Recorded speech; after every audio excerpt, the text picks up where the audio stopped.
Contoh yang kelima, perhatikan. Halaman 40. Ada seseorang bersin di sisi Ibnu Umar. Ibnu Umar radhiyallahu anhu sahabat. Ada seorang bersin di sisi Ibnu Umar, lalu ia berkata, "Alhamdulillahi wassalamu ala Rasulillah." Dia bersin. Harusnya kan cuma alhamdulillah, tapi dia tambah dengan salawat dan salam kepada Nabi sallallahu alaihi wasallam. Jadi, alhamdulillah sallallahu alaihi wasallam. Ada tambah apa? Salawatnya. Diingkari oleh Ibnu Umar. Maka Ibnu Umar mengatakan, "Ma hakadha allamana Rasulullah sallallahu alaihi wasallam." Nabi tidak mengajarkan kepada kita seperti ini, tetapi Nabi mengajarkan cuma alhamdulillah ala kulli hal. Lihat di sini, orang yang bersin tersebut niatnya baik. Maka dia bersin, setelah bersin dia mengucapkan alhamdulillah, kemudian dia bersolawat kepada Nabi sallallahu alaihi wasallam. Dan kita tahu bahwasanya solawat kepada Nabi dianjurkan. Namanya bersolawat kepada Nabi dianjurkan, kapan saja dianjurkan untuk bersolawat. Namun yang jadi masalah, tatkala solawat ini dijadikan ritual sebagai zikir setelah bersin. Tatkala salawat ini dijadikan ritual sebagai zikir setelah bersin, maka jadilah bid'ah. Sesungguhnya orang boleh bersalawat kapan saja, mau bersalawat sebelum bersin, mau bersalawat setelah bersin, mau salawat sebelum makan, sudah makan, mau di jalan bersalawat, mau di masjid bersalawat, di mana-mana saja bersalawat boleh. Dan Allah perintahkan kepada umat manusia untuk bersalawat kepada Nabi Muhammad sallallahu alaihi wasallam. Ya ayyuhalladzina amanu shallu alaihi wa sallimu taslima. Wahai orang beriman, bersalawatlah dan bersalamlah kalian kepada Nabi sallallahu alaihi wasallam. Ini asalnya, boleh bersalawat kapan saja. Namun tatkala salawat tersebut dijadikan ritual khusus setelah bersin, sebagai zikir setelah bersin, maka jadilah dia bid'ah. Setiap orang bersin, alhamdulillah, Allahumma shalli ala Muhammad. Nah, ini jadi bid'ah.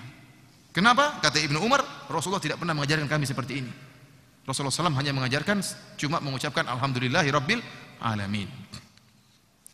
Oleh karenanya para hadirin rahmati Allah Subhanahu wa taala, Ibnu Hajar berkata, lihat halaman 41. Ibnu Hajar membantah bid'ah yang dilakukan oleh sebagian orang. Beliau mengatakan, dan tidak ada asalnya apa yang biasa dilakukan oleh banyak orang, yaitu setelah bersin mereka menyempurnakan membaca surat Al-Fatihah. Jadi setelah alhamdulillahirabbil alamin arrahmanir rahim maliki yaumiddin iyyaka na'budu wa iyyaka nasta'in ihdinas siratal mustaqim siratal ladzina an'amta alaihim ghairil maghdubi alaihim waladdallin amin. Saya tanya sama antum, baca Al-Fatihah baik atau tidak? Kapan saja baik atau tidak? Kapan saja baik. Namun tatkala dijadikan ritual setelah bersin, ini tidak baik. Kenapa? Muncul ritual baru yang tidak dikenal oleh Nabi dan para sahabatnya. Kita bilang belum sempurna, lanjut. Harusnya bukan cuma Al-Fatihah juga, Al-Baqarah juga lanjut. Jadi setiap bersin, alhamdulillahirabbil alamin alif lam mim dzalikal kitabul la raiba fihi. Kenapa enggak sekalian khatamkan Al-Qur'an setelah bersin? Oleh karenanya yang jadi masalah adalah membuat ritual-ritual baru yang menurut kita baik, namun ternyata tidak dikerjakan oleh Nabi sallallahu alaihi wasallam. Intinya niat baik itu tidak cukup. Karena kalau kita membuka pintu ini, orang akan berkreasi. Coba sekarang kita tahu bahwasanya misalnya seorang masuk masjid atau keluar masjid, apa doa keluar masjid?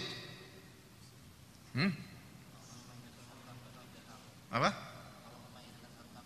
Allahumma inni as'aluka min fadlik. Kalau masuk masjid, Masya Allah, Allahumma aftah li abwaaba rahmatik. Sekarang masuk masjid, keluar masjid, doanya as'aluka Allahumma inni as'aluka min fadlik. Ya Allah, aku minta kepada engkau karuniamu. Kita mau keluar masjid. Itu yang diajarkan oleh Nabi SAW. Seandainya ada orang berlogika, kita kalau masuk masjid banyak setan. Supaya kita tidak diganggu setan, sebelum kita keluar masjid, kita baca ayat kursi. Jadi di depan pintu masjid, Allahu la ilaha illa huwal hayyul qayyum la ta'khudhuhu sinatun wa la nawm. Kamu ngapain? Di luar banyak setan. Akhirnya jadilah ritual zikir doa masjid, nambah-nambahin zikirnya yang diajarkan oleh Nabi sallallahu alaihi wasallam. Atau doa masuk WC doanya Allahumma inni a'udzubika minal khubuthi wal khaba'ith. Ya Allah, aku berlindung kepada engkau dari jin betina dan jin lelaki. Kita bilang, wah ini doanya kurang mantap, setan terlalu banyak. Kita baca lagi ayat kursi sebelum masuk WC. Allahu la ilaha illa huwal hayyul qayyum. Atau kita baca surat Al-Baqarah. Kalau dibuka pintu ini, maka akan banyak orang yang berkreasi. Oleh karena saya katakan, ikhwani fillah akhwati fiddin azanillahu iyyakum, niat yang baik tidak cukup. Kalau kita hanya mengandalkan niat yang baik, maka terlalu banyak kreasi ibadah yang bisa kita lakukan. Ya, contohnya azan dan iqamat baik atau tidak? Baik. Azan bagus atau tidak? Azan bagus. Mengagungkan Allah Subhanahu wa taala. Membuat setan lari. Azan itu membuat setan lari. Demikian juga iqamat. Dan itu dikumandangkan setiap sholat 5 waktu. Lantas kalau ada orang mau sholat id, adzan dan iqamat, bagus atau tidak? Saya tanya sama antum. Kalau ada adzan dan iqamat untuk sholat id, bagus atau tidak? Tidak bagus. Kenapa? Tidak pernah dicontohkan oleh Nabi dan para sahabatnya. Jawabannya cuma satu. Kenapa orang-orang tidak adzan dan iqamat tatkala sholat id, idul fitri, idul adha? Bukan karena adzannya tidak bagus, adzannya bagus, iqamatnya bagus. Namun meletakkan adzan dan iqamat tersebut pada sholat id adalah perkara yang baru dalam agama, bid'ah. Kenapa tidak pernah dikerjakan oleh Nabi SAW?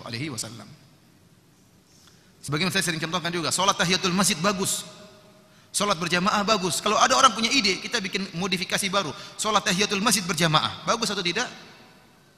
Orang akan heran. Coba antum sekali-sekali praktek sholat tahiyatul masjid berjamaah. Sholat apa ini? Sholat tahiyatul masjid berjamaah. Ya, orang akan heran.